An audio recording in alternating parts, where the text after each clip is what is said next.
As soon as we confirm our character selection, the story will continue.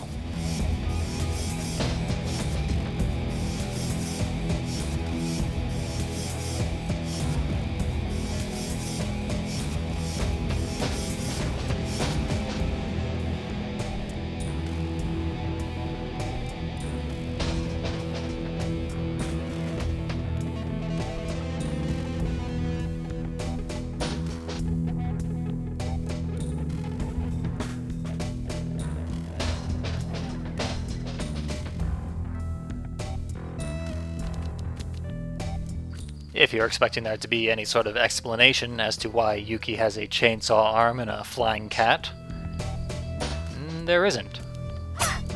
I will say I like having the chainsaw this early on in the game. It's a big improvement over the first game, which didn't give you the chainsaw until about halfway through.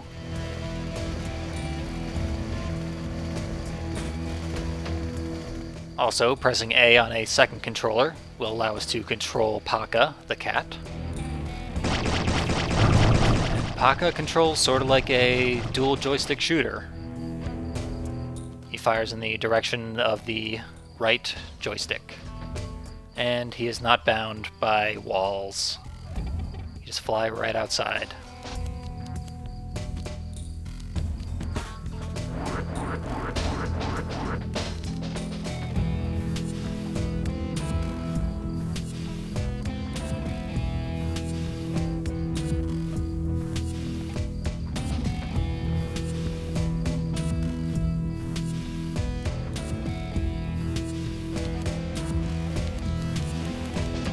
In this area we have our first helper bot, who will sell us upgrades and items. We currently don't have very much money, so not going to bother with that.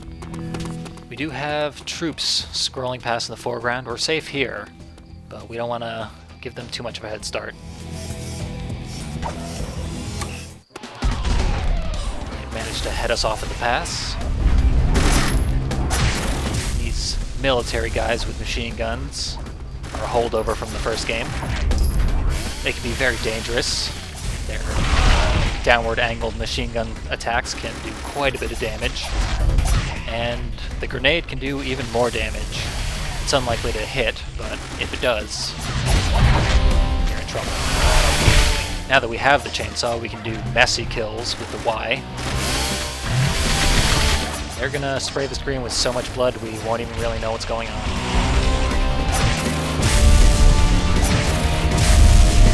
That handful of soldiers was easily dealt with, leaving with just a couple of robots. We're already home free.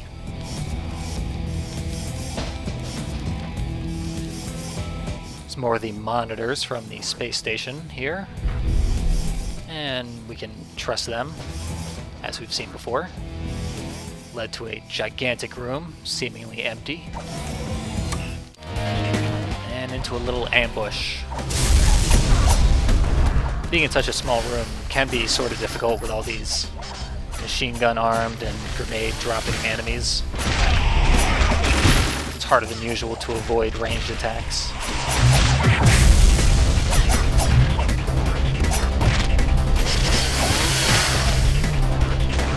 Even still, now that we have a full loadout of moves, we can wreak some serious havoc.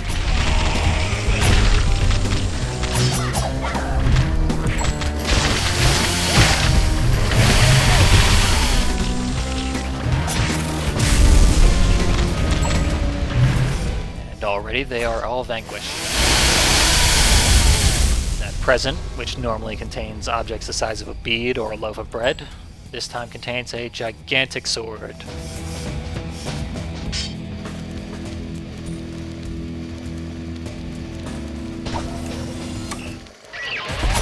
And the enemies finally show up for work. These exploding suicide zombies, they can be very dangerous. Fortunately, they're only dangerous once, unlike the soldiers with the grenades.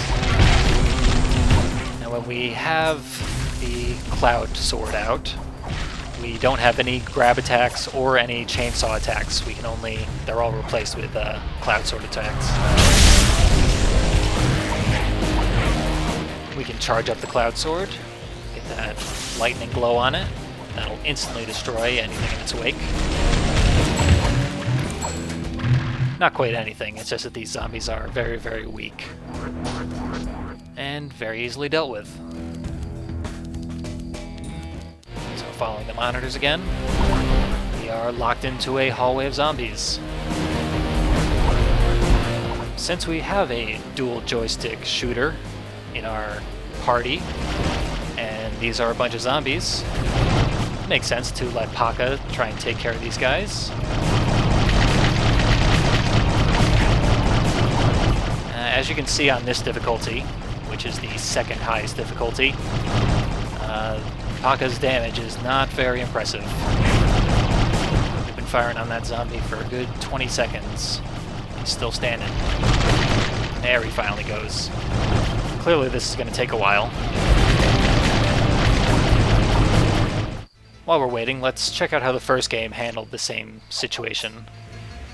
Once you acquired the Amulet of Shadow Skull, which is hidden in a later level, you can hit A on a second controller to summon a shadow clone of the Dishwasher. He has access to all of the Dishwasher's moves and upgrades. He can't go anywhere by himself. He just follows the Dishwasher around. Clearly he's much more effective at dealing with zombies. He can, however, take damage, unlike Paka.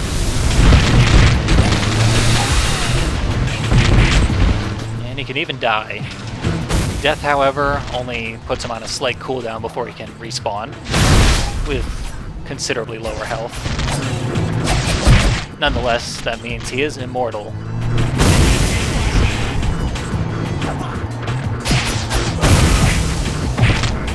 Even still, you can't quite rely on him to break the game, although he does make it much easier. So that's pretty much this game's take on co-op.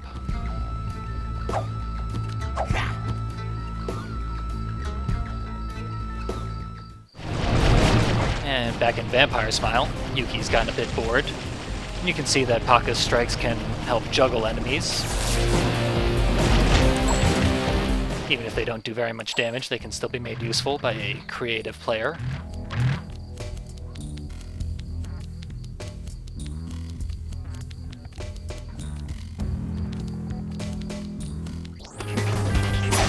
We move on to our first timed segment. If we kill all the enemies in the time limit, we'll get a prize. Sometimes a bead, usually just a consumable of some sort.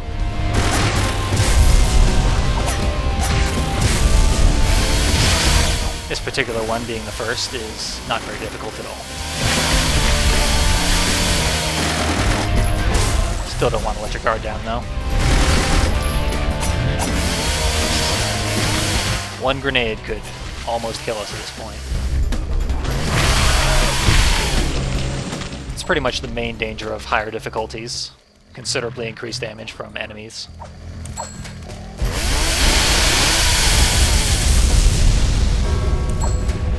And our prize is a health restoring item. And a couple of hearts. Back here we have the guitar amp. And we already saw this solo in the co-op play. So let's take a look at a solo from Dead Samurai. We can play it the same way that we have to play it in Vampire Smile.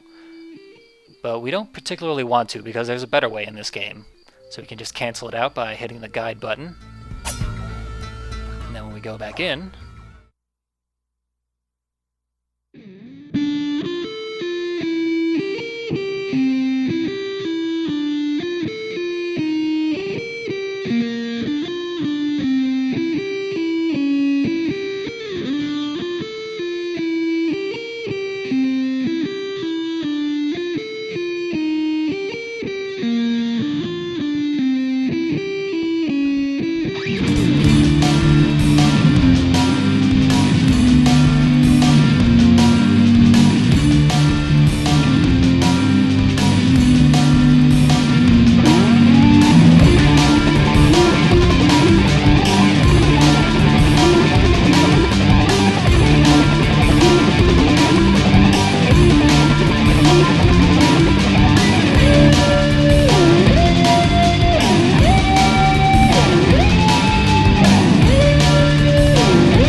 So it allowed me to use a Guitar Hero controller to do that solo, which is my preferred method.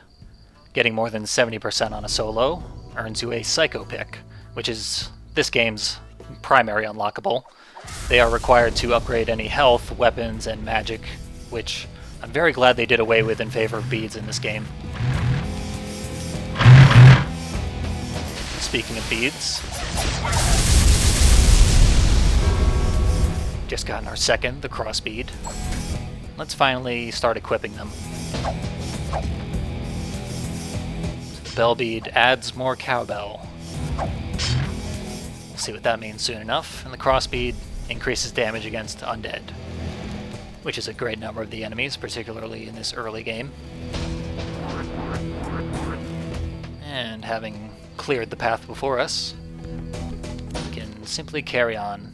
It's a little tool tip telling us to charge up the Cloud Sword to break the generator. They weren't expecting us to figure that out on our own.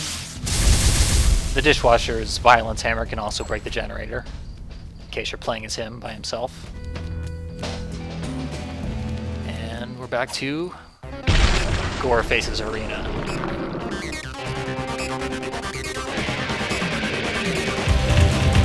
Goreface is mostly a pretty easy boss. The only real threat he poses is the exploding zombies that he spits out.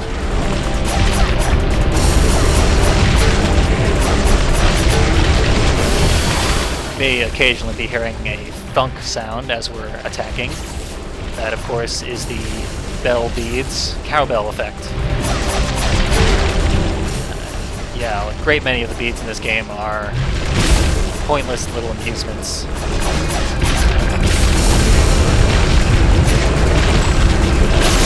We still have 4 bead slots and only 2 beads, so might as well keep it equipped for a little while.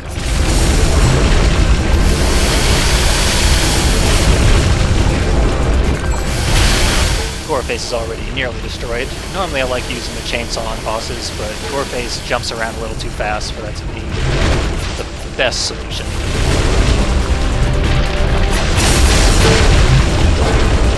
Switching back to Cloud Sword to finish him off.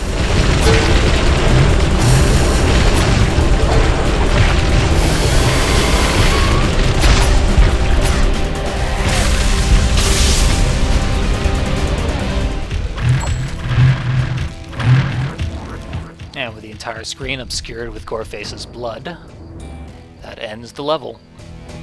See you next time.